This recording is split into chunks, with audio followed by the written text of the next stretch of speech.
দুর্গাপুজো উপলক্ষে হাওড়া এবং কলকাতার মধ্যে গভীর রাত পর্যন্ত চলবে ফেরি পরিষেবা। হুগলি নদীর জলপথ পরিবহন সমবায় সমিতির ডিরেক্টর অজয় দে জানিয়েছেন, রাতে যতক্ষণ পর্যন্ত যাত্রীরা ফেরি ঘাটে থাকবেন ততক্ষণ পর্যন্ত চালানো হবে লঞ্চ দর্শনার্থীদের সুবিধার জন্য। এবার হুগলি নদী জলপথ পরিবহন সমবায় সমিতি রাত ৮টার পরিবর্তে রাত ১২টা পর্যন্ত লঞ্চ চালানোর সিদ্ধান্ত নিয়েছে।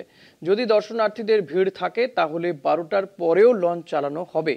সংস্থার পক্ষ থেকে জানানো হয়েছে, মোট ৮টি লঞ্চ চালানো হবে। হাওড়া থেকে সরাসরি বাগবাজার, শোভাবাজার, আহিরিটোলা, গোলাবাড়ি রুটের পাশাপাশি বাবুঘাট রুটেও লঞ্চ চালানো হবে। প্রতিনিধি জগন্নাথ সামন্ত রয়েছেন আমার সঙ্গে টেলিফোনে। জগন্নাথ, পুজোর যে ৫ থেকে ৬ দিন, সেই ৫-৬ দিন কিন্তু লঞ্চ কি অ্যাভেলেবেল থাকবে সাধারণ মানুষের জন্য, দর্শনার্থীদের জন্য? দেখো, খুবই গুরুত্বপূর্ণ।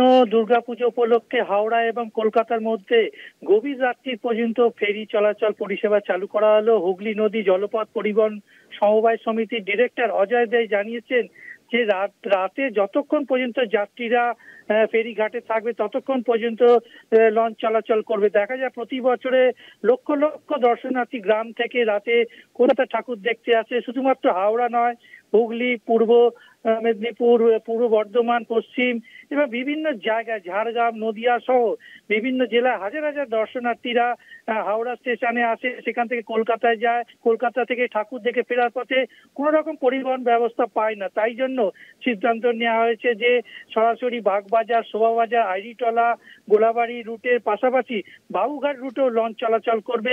পঞ্চমী থেকে দশমী অবধি ৬ দিনই পরিষেবা সারা রাত খোলা থাকবে এবং যতক্ষণ যাত্রীরা থাকবে ততক্ষণ লঞ্চ পরিষেবা দেবে হুগলি নদী পরিবহন সংস্থা।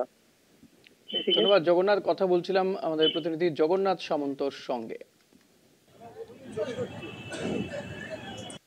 অতীতে আমাদের যা রেকর্ড, 9:30 10টা অবধি লোক ঠেলে যায়, 10:30 অবধিও তবুও কিছু লোক পাই, তারপর না লোকটা হালকা হয়ে যায়।